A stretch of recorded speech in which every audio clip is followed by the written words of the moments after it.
for the opportunity given by the Ramdev Pandit ji on behalf of the Indo-Nepal Association, Indo-Nepal Ayurveda. I am introducing myself. I am Dr. K.S.R. Prasad, called as Ayurmitra and Techno Ayurveda.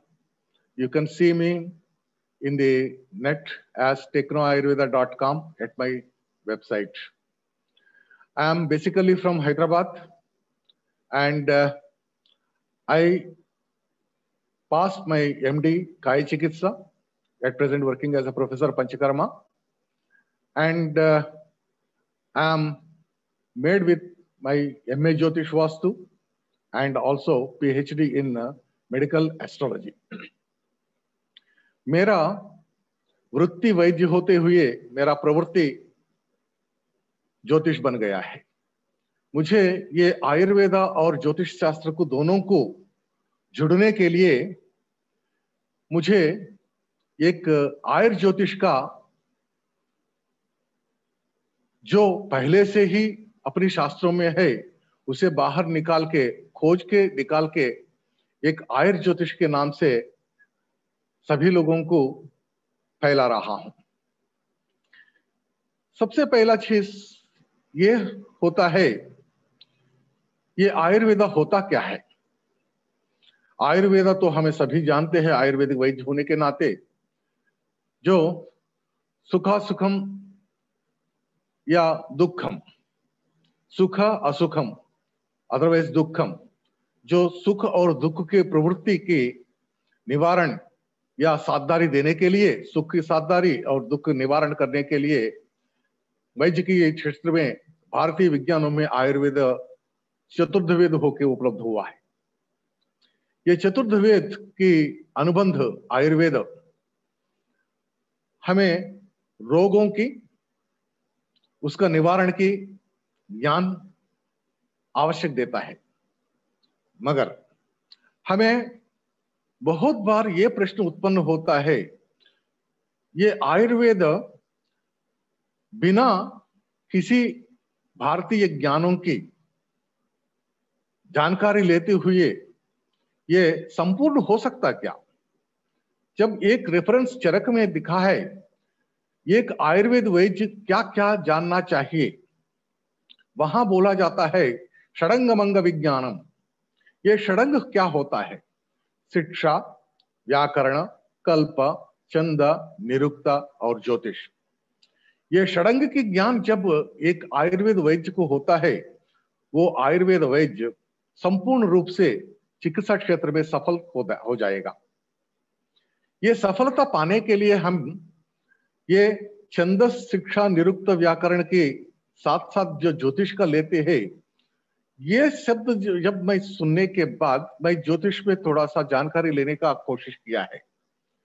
जैसा मेरा जानकारी लेना शुरू किया है, वहां मुझे संपूर्ण रूप से आयुर्वेद क्षेत्र में हम ज्योतिष के अनुसंधान से हम रोग निवृत्ति कैसे कर पाते हैं, 3 स्टेप्स में ये मेरे को जानकारी हुआ। पहला स्टेप जो भी होता है प्रोफाइलैक्टिक मेडिसिन, हम सभी हर बार जो करते हैं, prophylaxis is the best in the treatment schedules. दूसरा जो भी शोधन होता है, तीसरा शमन होता है। ये जो आयुर्वेद और ज्योतिष के दोनों के बीच में क्या संबंधी है, ये संबंधी को हमें कैसा जानकारी लिया जाए, जब ये जिक्र करने लगा है अनेक विषय मेरे सामने आना लगा है। सबसे पहला चीज, आयुर्वेद और ज्योतिष के सारूप्यता क्या होती है? आयुर्वेद भी पुरुष को पंचमहाभूत से उत्पन्न हुआ है, ये मान के चलते हैं। आत्मा को हम मानते हैं और ये नवद्रव्यों को मानते हैं। ज्योतिष से भी पंचमहाभूत, षड्रस सिद्धांत और इंसान का जो अंग प्रत्यंग विभाग होता है, शरीर अंग प्रत्यंग विभाग, उसका जानकारी काल पुरुष अंग प्रत्यंग विभाग से जोड़ के बोला गया है।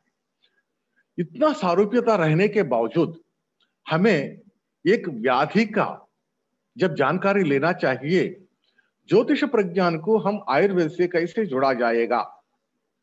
आयुर्वेद त्रिदोष सिद्धांत, पंचमहाभूत सिद्धांत, शरीर अंग प्रत्यंग सिद्धांत, ये सभी ज्योतिष में भी उपलब्ध है। ज्योतिष में नवग्रहों को मानते हुए ये नवग्रहों का ज्ञान को, ये ज्योतिष का आयुर्वेदिक का ज्ञान को जुड़ा गया है। जब ये नवग्रहों का जब ज्ञान होता है, ये नवग्रह होता क्या है, हमें ये आयुर्वेदिक को हमें ज्योतिष के अनुसंधान से ज्योतिष को माने कैसे।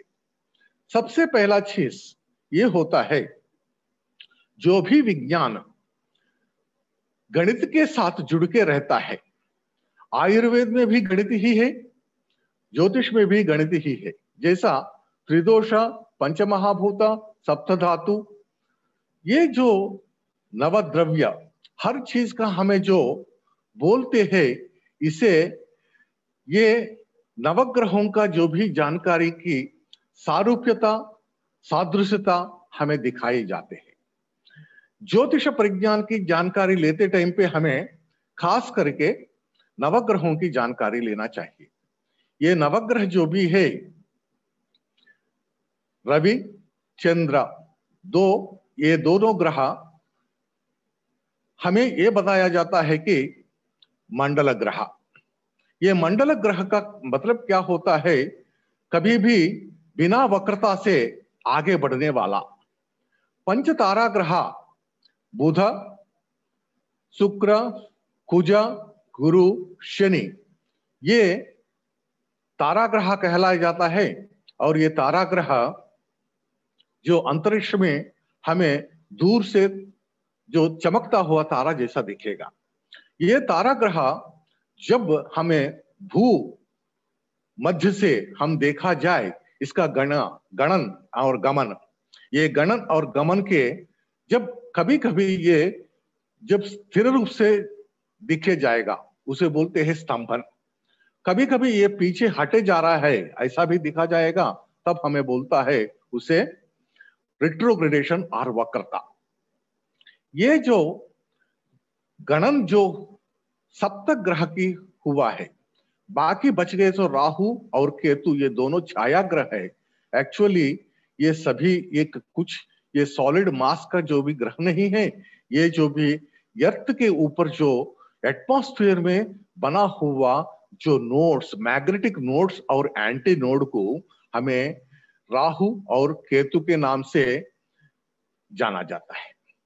अभी ये मेडिकल एस्ट्रोलॉजी होता क्या है, जब हमें कोई व्यक्ति का जन्म समय का कुंडली के अनुसार ग्रहों का स्थिति जो राशि में, जो नक्षत्र में, जो नवांश में या अनेक षोडश वर्गों में जहां बोला गया है, वो जगह पे ये ग्रह का जो पिन पॉइंट और पॉइंट ब्लैंक स्थिति जो होते हैं, उसे हम जो बोलते हैं जो गणन करने का अवसर। और ये इसका स्थिति के अनुसार जो व्याधि का उत्पन्न होने की सामर्थ्यता ये ग्रह दिया जाता है, वो वैद्यकीय ज्योतिष होता है या मेडिकल एस्ट्रोलॉजी। ये जो मेडिकल एस्ट्रोलॉजी में हम जब देखा जाता है, अनेक अनेक शब्दों से हमें जाने जाते हैं। सबसे पहला जो भी है, ये नवग्रहों का जानकारी लेना एक हॉरोस्कोप में बहुत जरूरी होता है या कुंडली में। ये नवग्रहों के साथ आजकल के आविष्कार हुआ सो यूरेनस, नेपच्यून, प्लूटो, ये पहले भी इंद्र, वरुण, यमा नाम से बुलाया जाता है। सबसे पहला प्रश्न ये उत्पन्न होता है, ये जो ग्रहों का फलित एक इंसान के ऊपर होता कैसे। आयुर्वेद में एक स्टेटमेंटेशन, यावंतः मूर्तिमंतो भाव विशेष स्थावंतः लोके यावंतः देवे। जैसा देह में जो भी होता है वो सर्वलोक में है, लोक में जो भी है वही देह में है। अगर यदि साइंटिफिकली हमें ये जानकारी लिया जाता है, our body is having total together of the water and so many elements together, and It is a concomitant of the glucose, protein and also the fats. ये जो साइंटिफिक रूप से हमें जो जाना जाएगा, इसका अगर यदि अंशांश विकल्प करें, हर चीज जो भी है मायोप्रोटीन या कोई भी प्रोटीन में या कोई भी सेलुलर स्ट्रक्चर में जो निकला जाएगा, इसमें सारे में जो भी है त्रिदोष स्थित होता है। जब ये त्रिदोष स्थित होता है, ये त्रिदोषों का हर जगह पे होने के नाते सृष्टि स्थिति लय का जो भी है, जो ब्रह्मा विष्णु महेश्वर के नाम से जाना जाए, और या ग्रहों का जो भी फलित, और मॉडर्न साइंटिफिक एटीट्यूड में ये ग्रहों का जो भी है कोई एक सेलेस्टियल बॉडी जो अंतरिक्ष में घूमता हुआ एक फिजिकल मास अपने ऊपर कैसे प्रभाव दिया जाएगा, वही लोग हमें बताता है। ये जो ग्रहों का शक्ल होता है या ग्रह होता है, इसका कोई गुरुत्वाकर्षण शक्ति होता है या ग्रेविटेशनल फोर्स। ये ग्रेविटेशनल फोर्स का इंपैक्ट अपने ऊपर रहेगा या अपने ऊपर रहे सो अंतर्गत धातुओं पे ऊपर रहेगा। दूसरा होता है इलेक्ट्रोमैग्नेटिज्म। जहां जहां नहीं जा सकता है वहां भी इलेक्ट्रोमैग्नेटिज्म जाएगा। Earth is a magnet. जो भूमि मैग्नेट होने के नाते मैग्नेट के ऊपर हमें जब रहते हैं, हाँ, जो मैग्नेटिज्म आप जो प्लैनेट्स के रहते हैं, ये दोनों का साथ साथ एक से दूसरे को जुड़ के एक मैग्नेटिक रिपल्कशन अपने शरीर पे रहता है। शायद आप घर में जब बड़े लोग बोलते हुए सुनते हैं, उत्तर को मुख करके दक्षिण का देखते हुए हमें नहीं सोना है, क्योंकि वो एंटी मैग्नेटिक मेरिडियन जो बनता है उससे हमें दुख पैदा होता है या व्याधि उत्पन्न होता है। तद दुख संयोगात व्याधि उच्यते। दुख ही व्याधि, व्याधि ही दुख है। जब ये दुख ये मैग्नेटिक मेरिडियन के साथ जो हो सकता है, जो गुरुत्वाकर्षण शक्ति और मैग्नेटिक मेरिडियंस और मैग्नेटिक फोर्सेस के ये जो ग्रहों का होता है, वो अपने ऊपर कैसा प्रभाव नहीं दे सकता है, ये आप सोच विचार कर लें। दूसरा और दो चीज रह गया है, एक स्ट्रांग फोर्स, एक वीक फोर्स। ये स्ट्रांग फोर्स और वीक फोर्स भी अपने ऊपर जो भी है शरीर के ऊपर, शरीर के अंतर्गत रहे सो एलिमेंट्स के ऊपर, जो इंक्लूडिंग जो जैसा छोटे छोटे रेयर अर्थ एलिमेंट्स भी अपने अंदर है, जैसा कैडमियम हो, मेर्कुरी हो या सोडियम, पोटाशियम एंड एक्सेट्रा, ये सभी हम जो जानकारी लेते हैं इलेक्ट्रोलाइट्स के नाम से। इतने सारे चीज हमारे शरीर में रहते हुए जब हमें ये देखा जाता है, इसका ये जो हो ग्रहों का प्रभाव होता कैसे। अभी सबसे पहला वर्ड होता है ज्योतिषा। ये ज्योतिषा is with the light, ज्योतिष शास्त्र प्रकाशार्थम। ये ज्योति एक कांति, ये कांति हमें कहां से मिल रहा है, जो अगर यदि सूर्य से हमें गोल्डीलॉकी जोन पे या 7 मिनट की सूर्य रश्मि हमें पहुंचने का डिस्टेंस में अगर यदि हम नहीं रहते हैं, 1 एस्ट्रोनॉमिकल यूनिट्स, ये एस्ट्रोनॉमिकल यूनिट्स में अगर यदि हमें गोल्डीलॉक जोन पे नहीं रहते हैं, शायद पृथ्वी के ऊपर कोई जीवी मौजूद ही नहीं रह सकता था। ये जो जीवी रहने के लिए एक कांति का प्रभाव अत्यंत शक्तिदायक है। हमें जीने के लिए बिना सूर्य रश्मि से अगर यदि कोई एक्सपेरिमेंटली 4 दिन बिना सूर्य रश्मि जो होता है या डार्क रूम में हमें रह गया, बहुत सारे शारीरिक व्याधियां उत्पन्न होंगी और साथ ही साथ हमें मानसिक रूप से भी व्याधि उत्पन्न होंगी। इसका मतलब जो भी होता है, हमें जीने के लिए कांति का बहुत जरूरी होता है। अभी आपको और एक छोटी सी एग्जांपल में मैं बताता हूं। जो 6 महीने अंधेरा, 6 महीने में रोशनी जो रहता है ध्रुव प्रांत में, क्यों कोई वेजिटेशन, कोई प्लांट या कोई ह्यूमन सर्वाइवेबिलिटी नहीं रह सकता है? इसकी वजह एक ही है, 6 महीने बिना कांति से हमें जीना नहीं होता है। कांति का प्रभाव अपने शरीर के ऊपर बहुत ज्यादा है। ये जो कांति अनेक अनेक तारा, जैसा हमारा सूरज होता है, सूरज भी एक तारा, सूरज की तारा जैसे अनेक तारा जो इस मंडल पे रहे, ये सभी ताराओं का प्रकाश भी अपने ऊपर गिरता है। ये ताराओं का प्रकाश का अनेक अनेक तारा अपनी अपनी जो एलिमेंटल कॉम्बिनेशन में जो तारा रहेगा वो तारा का प्रभाव अपने ऊपर रहेगा। ये और एक बात इधर आपको बोलना चाहता हूं, ये तारा हमें जो 27 स्टार्स ज्योतिष में जो गिनते हैं, ये 27 स्टार्स 27 नहीं होता है, हर एक तारा एक नक्षत्र की समूह होता है। ये सभी नक्षत्र समूह जो भी है अपने से बहुत दूरी पर है। बहुत कभी कभी कोई कोई तारा 300 नक्षत्र वर्षों की दूरी पर भी है।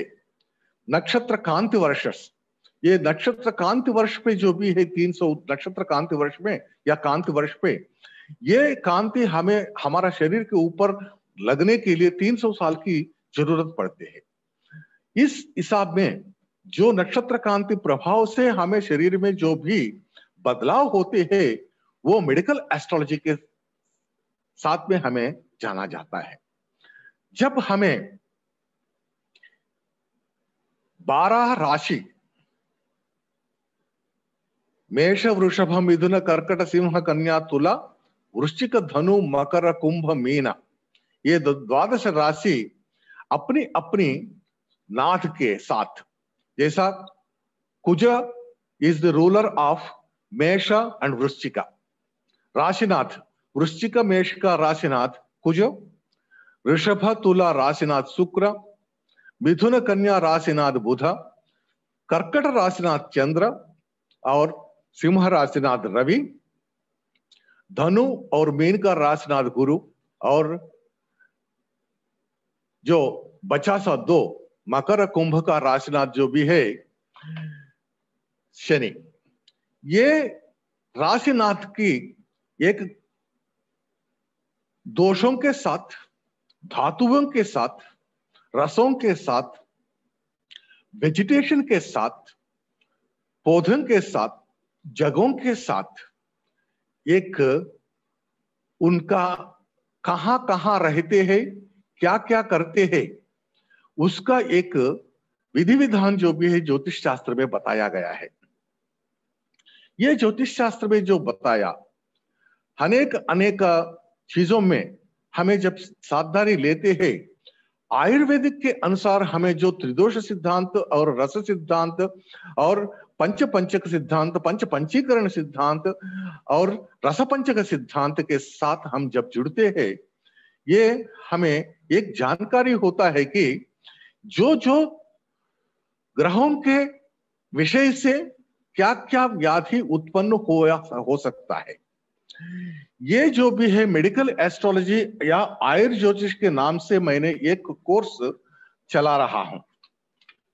इस कोर्स के जो भी है आपको जानकारी जब मिलता है तब आप एक कुंडली के अनुसार जिसका जो जन्म तिथि, नक्षत्र और राशि ये मालूम है, या date of birth, time of birth, place of birth जिससे मालूम है, उससे हमें कुंडली निकाल के ग्रहों का स्थिति के अनुसार राशि, नक्षत्र और नवांश नाथों के साथ जुड़ के हमें मेडिकल एस्ट्रोलॉजी के एक पल्लू ओपन कर सकते हैं। जैसा क्या व्याधि उत्पन्न होने का है, कब ये व्याधि उत्पन्न होता है, ये जानकारी लेने के लिए हमें दशा सिस्टम लेते हैं।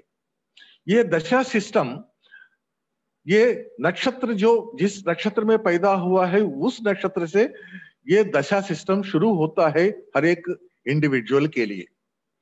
ये दशा सिस्टम में अंतरदशा, विदिशा, ऐसा 5 लेवल हमें जाना जाता है।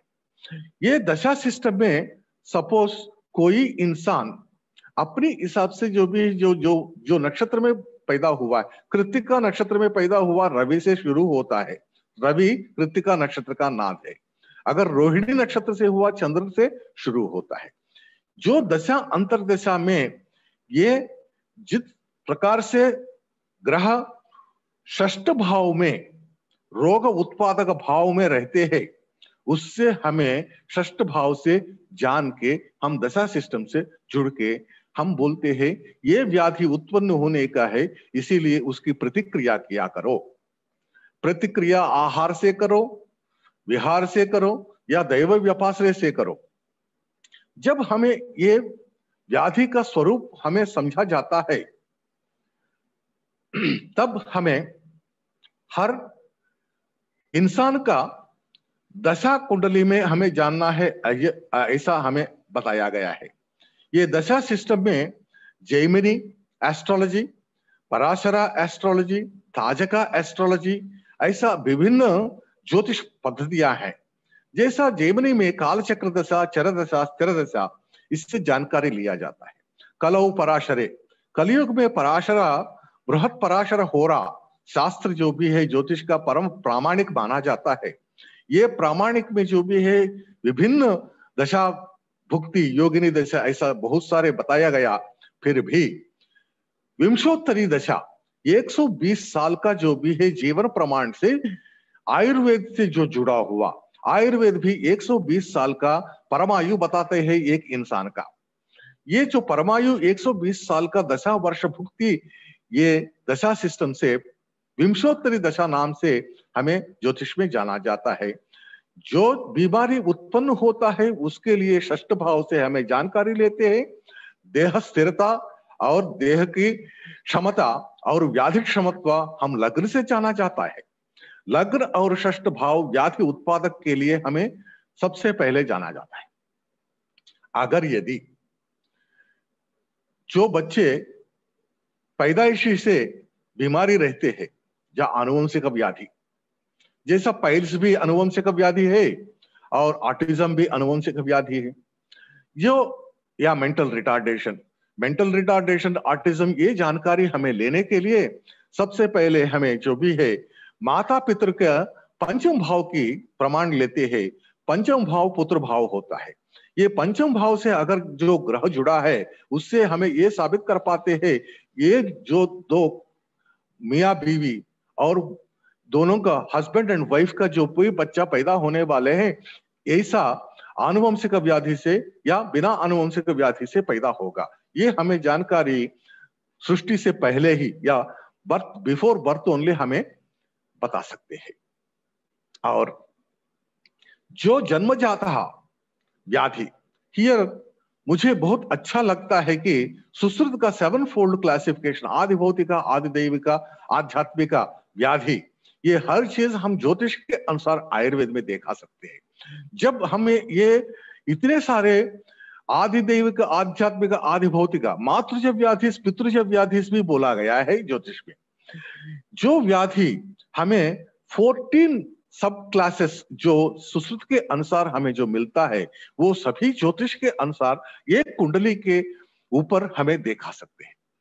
अगर यदि स्थूल रूप से बोले, लग्न भाव जो भी तनुभाव बोला जाता है, ये तनुभाव जो भी है इसमें शारीरिक स्थिति या शारीरिक प्रकृति या वात पित्त कफों के नाते हमें जाना जाता है।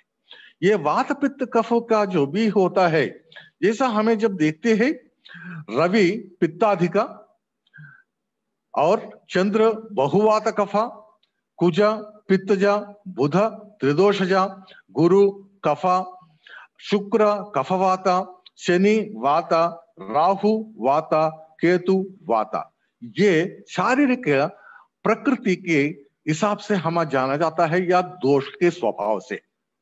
अगर यदि यही ग्रहों का अगर यदि मानसिक स्थिति या जाना जाता है, कभी भी मानसिक स्थिति या चंद्रमा मनसो जाता चक्षो सूर्यो अजायता, जब मानसिक स्थिति या मानसिक प्रकृति जानने के लिए चंद्र स्थिति एक कुंडली में देखा जाता है या उनका नक्षत्र।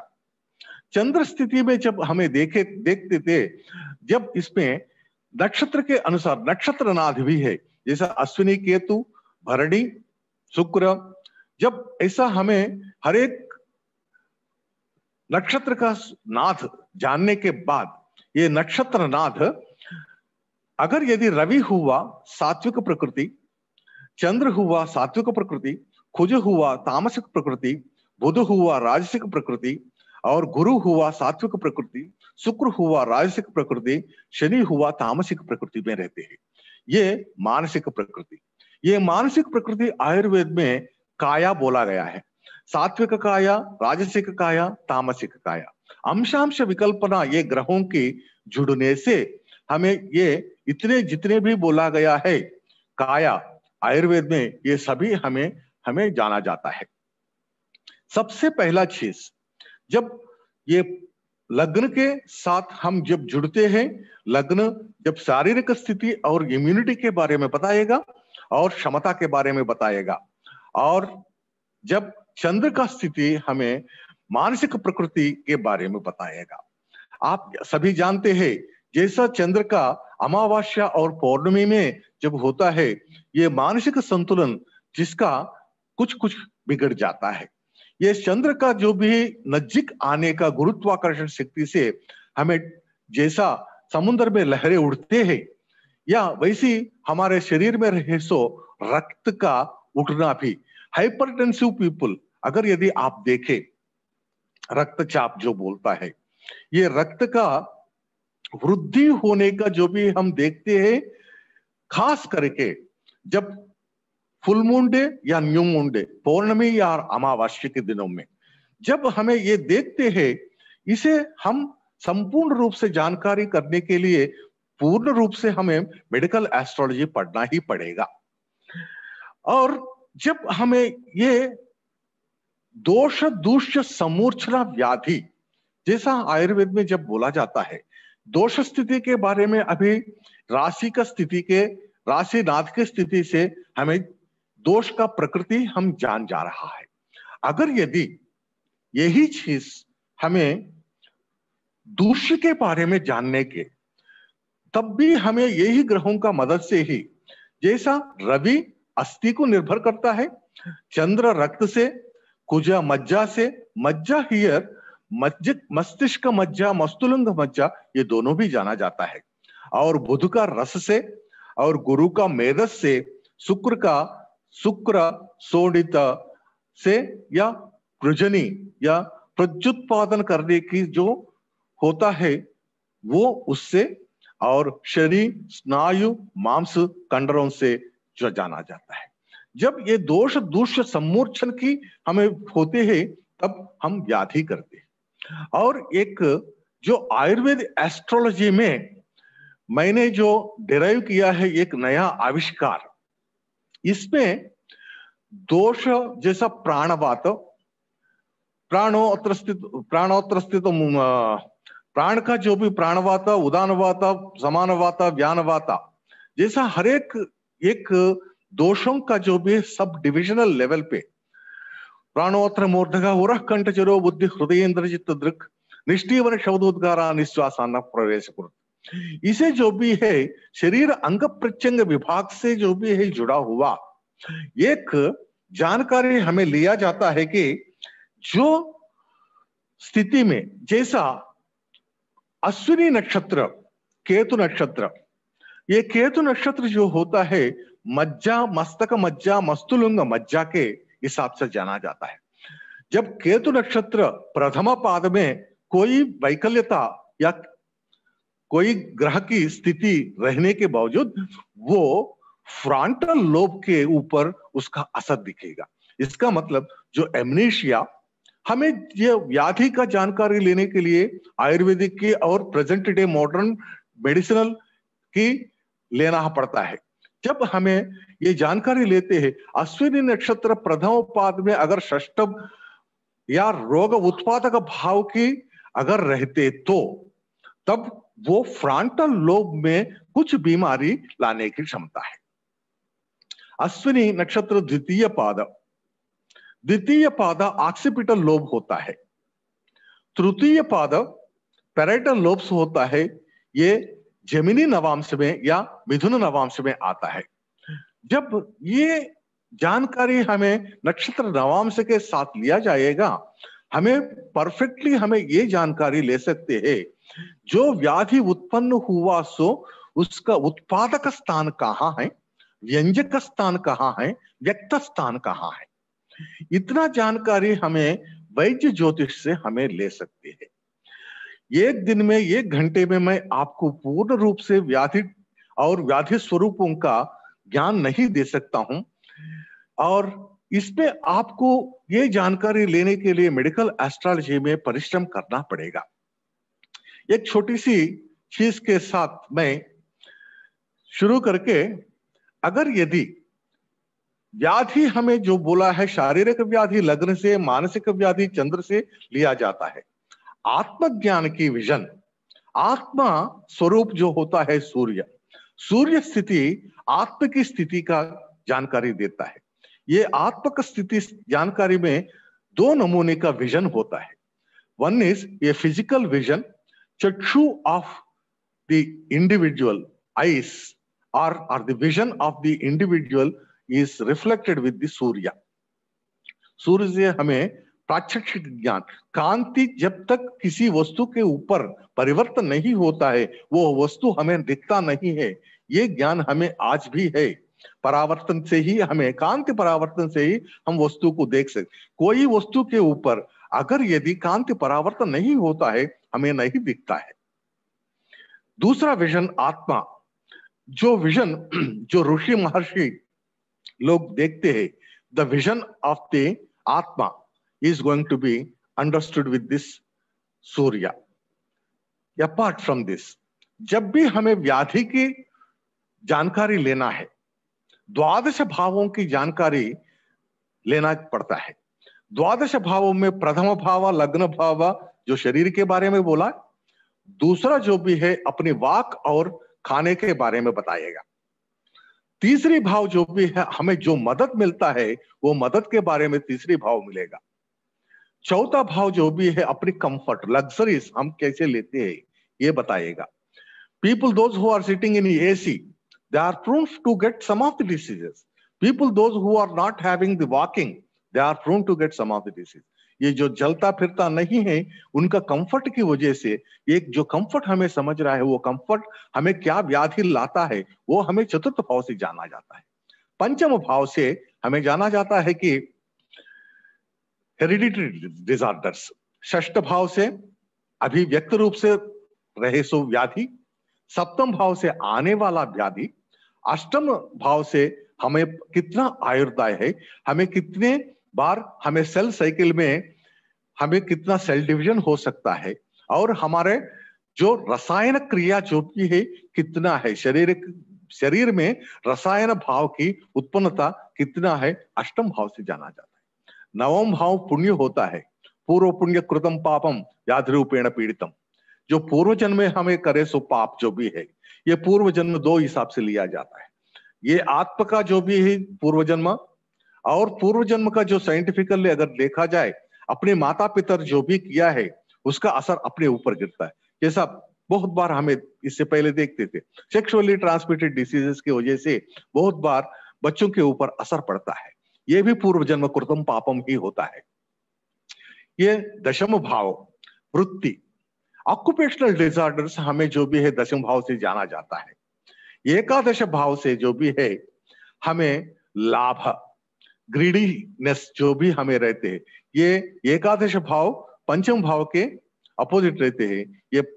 ये जो भाव की अपोजिशन में जो रहते हैं, पंचम भाव अगर सपोज समझ लीजिए वृश्चिक लग्न है, पंचम भाव जो भी है मीन राशि, उसका अपोजिट जो भी है 11वां जो भी है कन्या राशि।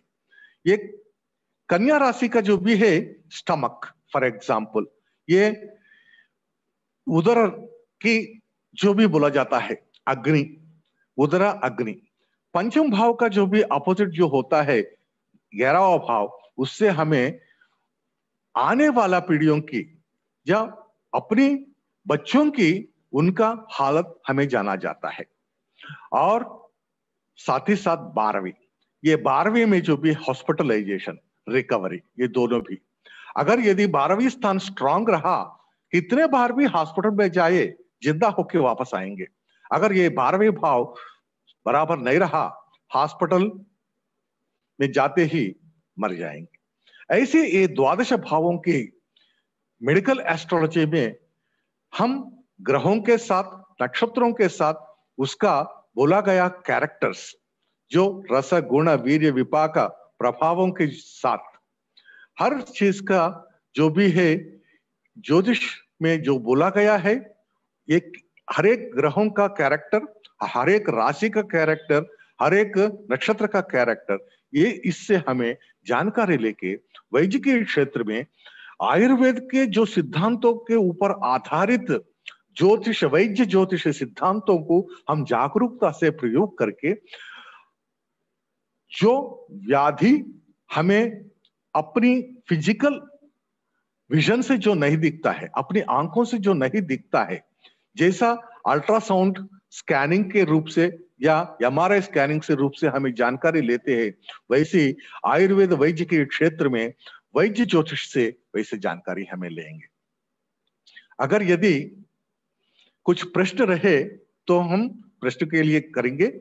अगर यदि आपको ज्यादा जानकारी लेना है, www.technoayurveda.com पे आप जाइए, जो कोर्स के बारे में और कुछ बारे में बताया गया है, और इसे जो भी हमें सुलझाने के लिए जो वैद्यकीय परिभाषा में जो व्याधि को हमें डायग्नोसिस किया गया, जो दोष दूष्य सम्मोचन से उत्पन्न हुआ है या व्याधि क्रियाकालों में जो बैठता है, ऐसा व्याधि का जो हमें ग्रहों के रूप से हमें जानकारी लेके पहले से प्रोफाइलैक्टिक ट्रीटमेंट कर सकते हैं, या that is a prognostic and prophylactic treatment.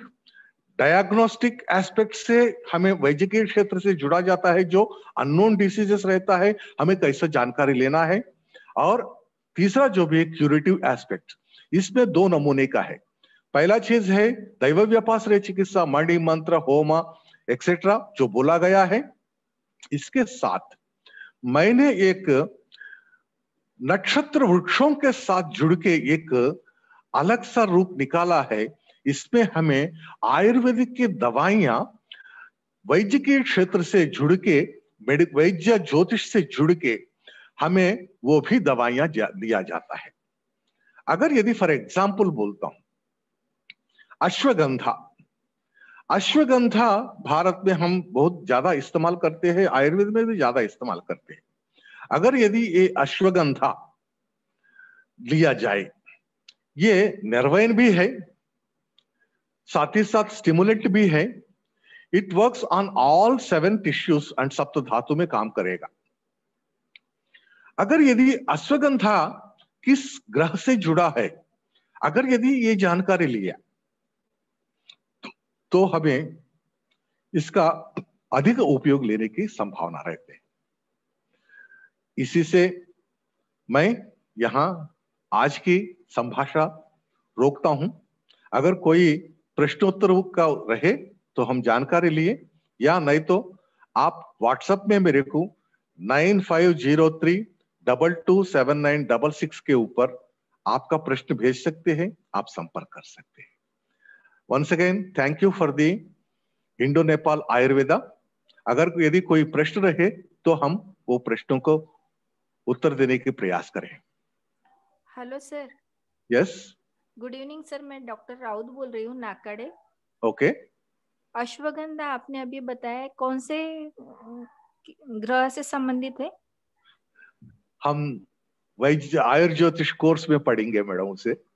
अच्छा, ठीक है, थैंक यू सर। अब ओके, आपका जिज्ञासा के हिसाब से मैं आपको एक दो वृक्षों के बारे में बताता हूं। अगर यदि समझ लीजिए आमलकी, हाँ। आमलकी भरणी नक्षत्र से जुड़ा हुआ है। अच्छा। भरणी नक्षत्र शुक्र से, आमलकी भरणी नक्षत्र से जुड़ा है, शुक्र ग्रह से जुड़ा है। अच्छा। ओके। हाँ। अगर यदि आप वटवृक्ष लिए, हाँ। वटवृक्ष फाइकस बेंगालियंसिस, ये वटवृक्ष मखा नक्षत्र से जुड़ा है, केतु से जुड़ा है। ओके। जो जब वटवृक्ष से, अगर यदि आपको ये वटवृक्ष का प्रयोग आपको कुछ जानकारी हो तो ये वटवृक्ष सबसे पहला जो भी पंचवल्कला, चतुर्वल्कला, नाल पामरा लाइक दिस हमें जानकारी लेते हैं। सबसे पहले जो भी है ये जेनेटिकल डिसऑर्डर्स पे इस्तेमाल किया जाता है और ये स्किन डिसीज पे इस्तेमाल किया जाता है एंड मेंटल डिसऑर्डर्स में भी इस्तेमाल किया जाता है। It is a very good nervine. अगर यदि ये केतु हमें देखा जाए, केतु को मस्तक मज्जा, मस्तुलिंग मज्जा के साथ जुड़ा गया है और केतु जो भी है फॉरेन बॉडीज के साथ, इम्प्लांटेशन के साथ जुड़ा है और केतु जो भी है अननोन डिसीजेस के बारे में जुड़ा है और ये केतु वात वृद्धि के साथ जुड़ा है, वात व्याधि के साथ जुड़ा है। तो जहां जो केतु का या वात का या नर्वस टिश्यू का या जेनेटिकल प्रॉब्लम्स हो या स्किन डिजीज हो या ब्लीडिंग डिसऑर्डर्स हो, ओबेसिटी हो, एलर्जी हो या अतिसार हो, जहां पित्तज व्याधि हो, जहां कफ हरा, पित्त कफ हरा करने के लिए ये वट को हम चुनते हैं। ये जो पित्तज व्याधि, पित्त कफज व्याधि और कफानुबंध पित्तज व्याधि, पित्तानुबंध कफज व्याधि, अनुबंध से भी हमें जोड़ते हैं। Okay sir. Okay, right. इसी मैं इसमें जो भी है अभी तक कुछ हद तक नक्षत्र वृक्ष या ग्रह वृक्षों के बारे में जानकारी है। मेरा research oriented medical astrology Ayurveda से जुड़ा है। आयुर्वेद ज्योतिष में सारे को सारे आयुर्वेद में जितने भी बोला है वो सभी को रिक्लासिफाई करने की प्रयास कर रहा हूं। It is a very lengthy process and अभी मैंने कुछ बोल दिया, इसके लिए कुछ ना कुछ तो सबूत तो होना चाहिए उसको साबित करने के लिए। उसे जो प्रमाण ढूंढने की कोशिश में हूं मैं अभी। Okay sir, thank you very much. Thank you. और कोई प्रश्न रहे तो हमें देख सकते हैं या विचार कर सकते हैं।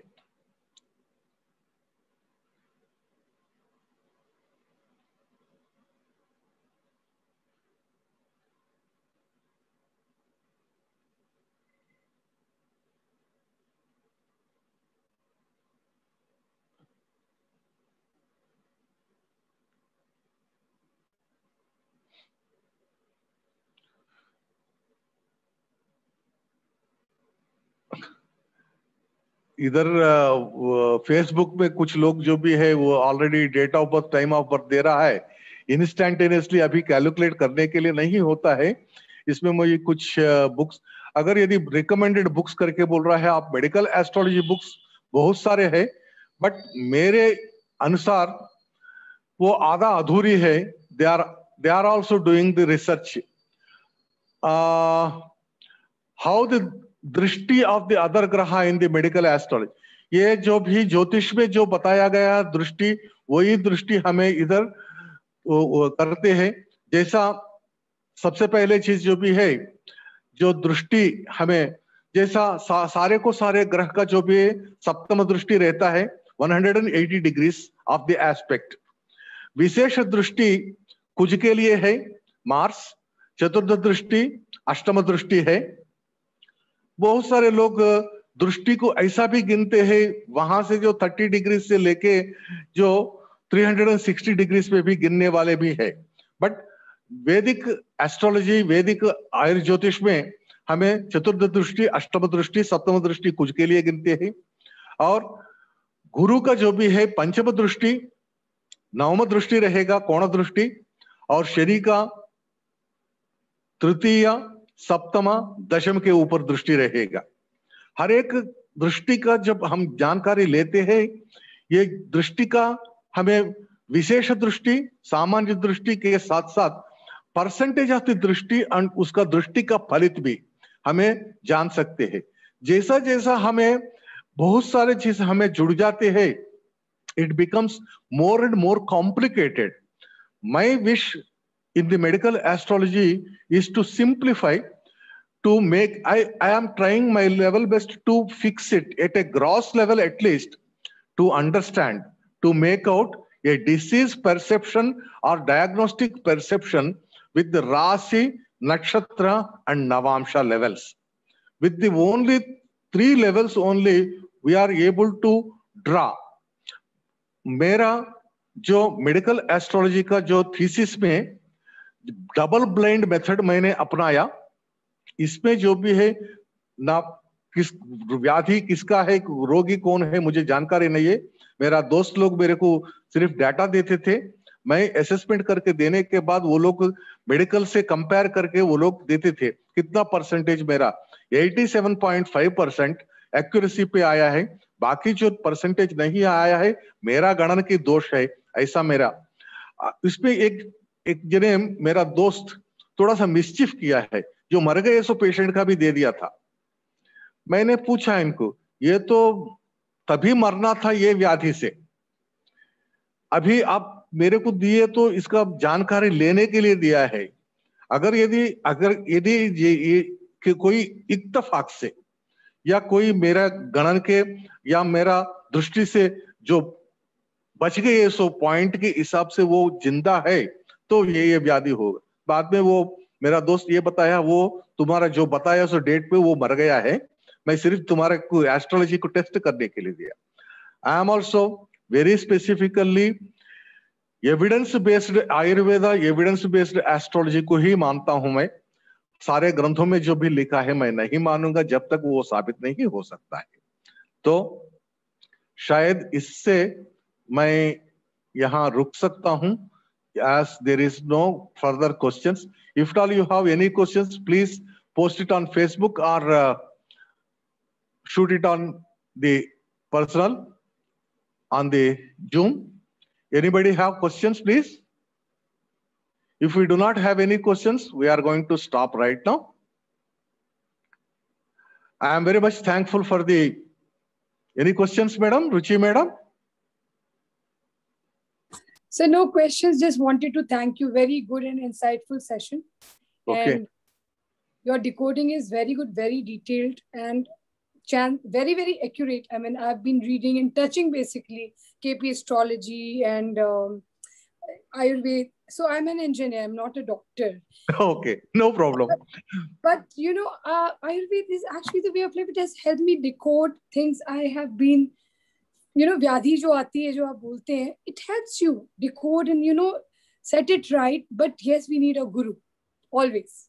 Yes, of course. Whatever I am doing the Ayur Jyotisham, in this course is designed for the zero Ayurveda knowledge and zero astrology knowledge people. And I have already conducted 2 batches. In this, there are engineers, chartered accountants, Ayurvedic people, and astrology people also. This is a Triveni Sangamam. My question is, my intention is to improve and standardize Ayurveda Jyotisham through Ayurveda Siddhanta and also the Jyotish Siddhanta. Making the Sangama of the Ayurveda and the Jyotisha, the Ayur Jyotisha Siddhanta has to be brought out, which could withstand permanently. मैंने सुबह में एक lecture देते हुए बोला है, राहु का संबंध जेनेटिक्स के साथ, राहु और केतु के साथ जब जुड़ा हुआ है पंचम स्थान, जेनेटिकल प्रॉब्लम्स उत्पन्न होता है। और ये जेनेटिकल प्रॉब्लम्स उत्पन्न होने का, इसमें अभी और एक पॉइंट जुड़ता हूं, जो गुरु के साथ राहु या केतु जुड़े मान्यता होता है, जैसा मेंटल रिटार्डेशन, अगर शनि के साथ जुड़ा हुआ ऑटिज्म होता है। और यदि कोई दूसरा प्लैनेट के साथ जुड़ा, हर एक के साथ अलग अलग से प्रॉब्लम्स जो दिया जाता है, मैं भी अभी तक कुछ हद तक ही एग्जांपल्स कलेक्ट कर पाया। इसीलिए मेरा निवेदन ये है कि मेरा जो स्टूडेंट्स रहते हैं वो लोगों को n number of the practical problems को करो, जैसे डायबिटीज, हाइपरटेंशन, ये रूटीन में जो भी है बहुत सारी चीज आ चुके हैं। मेटाबॉलिक डिसऑर्डर्स, ये मेटाबॉलिक डिसऑर्डर्स हम बहुत अच्छे से तरह से जानते हैं। सबसे बड़ा प्रॉब्लम यही है, जो ग्रहों के साथ हमें जो जानकारी लिया जाता है व्याधि का, आपका जो भी लाइफस्टाइल थोड़ा सा बदलाव करके हमें जब विचार बोलते हैं, लोग सुनने के लिए तैयार नहीं है। वो लोग ऐसा जानकारी लेना चाहते हैं, एक मंत्र पढ़ूं मैं छूपट हो जाऊं, मेरा बीमारी, वो होता नहीं है। We have to involve ourselves. इसीलिए हमें ये भी बताया है होमाथेरेपी। अगर यदि कोई हवन करने का होमाथेरेपी के जो मंत्र तंत्र के साथ करे ना करे, अगर यदि आप अग्निहोत्र जो आर्य समाज में मिलता है आपको एक कॉपर वेसल, उसमें आप काउडंग केक्स जो जला के उसके ऊपर जो भी है वो नमः शिवाय, नहीं तो आपका इष्ट देवता को नमस्कार करते हुए आप तंडुल, तंडुल का मतलब चावल होता है, चुटकी भर की चावल घृत में, गाय की तुप या घृत, गोघृत में डुबा के उसमें हवन में डालिए। वो जो स्मोक जो आपके घर में फैलता है वो सर्वरोग निवारण है। इसे जो भी है ज्यादा कुछ करने की जरूरत नहीं। आपका इष्ट देवता नमस्कार कीजिए, जो अग्निहोत्र जलाइए, उसमें एक 3 बार या 5 बार आप ओम नमः शिवाय बोलिए, ओम नारायण नमो नारायणाय बोलिए, और ये जो घृत के साथ हवन में तर्पण कीजिए। आपका घर वालों को भी हर एक को वो करने की प्रैक्टिस करवाइए, ताकि 2 चीज उत्पन्न हो। अपनी भारतीयता का जो भी है हमें एक पहलू अपने घर में खोलते हैं, ये पहला चीज होता है। जो धुआं निकलता है, बहुत सारे बोलता है नमो नारायण बोल के जलाने से क्या होता है, नहीं, हमें नमो नारायण बोल के जो बोलने से मानसिक संतुलन होता है, बैलेंसिंग होता है। दूसरा, आप जो जलाए सो जो उसमें से जो अनकंबस्टेड हाइड्रोकार्बन्स जो घर में फैलता है, वो अपनी सांसों के द्वारा अपने लंग्स में जो जाने के बाद जो घृत के साथ अनकंबस्टेड हाइड्रोकार्बन्स जो लंग्स में जाता है, नॉस्ट्रिल्स में जाता है, वो अपने शरीर में इम्यूनिटी को पैदा करता है। आजकल कोरोना की जो डर से हर जने जो भी है जो डर रहा है, ये इम्यूनिटी को बढ़ाने के लिए millions and trillion billions of the rupees हमें जो खर्च कर रहा है विटामिन के नाते या अश्वगंधा कैप्सूल्स के नाते, ये जो हवन हमें, ये हवन नहीं बोलता हूं मैं, जो अग्निहोत्र करते हैं, आपका इष्ट देवता नमस्कार करके जो जलाते हैं तंडुल, इससे ही आपका सारे परिवार का जो भी है इम्यूनिटी बढ़ेगा। छोटी सी प्रिकॉशन लेके हम ये सभी जो कम्युनिकेबल डिसीजेस है उसे, और इंडिविजुअल हम शरीर में जो रहते हैं, अपना बीपी कम हो जाएगा, शुगर भी कम हो जाएगा, बहुत सारी चीज हमें कम हो जाएगा, एक मानसिक संतुलन पैदा होगा, और साथ ही साथ ह्यूमन रिलेशंस डेवलप होता है। ये होने के लिए हमें हर दिन घर में जो भी है स्नान करने के बाद अग्निहोत्र करना बहुत जरूरी है। इसी से मैं आपसे अलविदा लेता हूं। धन्यवाद इंडो नेपाल आयुर्वेदा के लिए, और सारे जन मेरे को जो प्रोत्साहन फेसबुक पर और यहाँ दे रहा है। फिर एक बार दोहराता हूं, मेरे से संपर्क करने के लिए technoayurveda.com पे आइए, या 9503227966 ये मेरा व्हाट्सएप नंबर है, व्हाट्सएप कीजिए please. Thank you very much.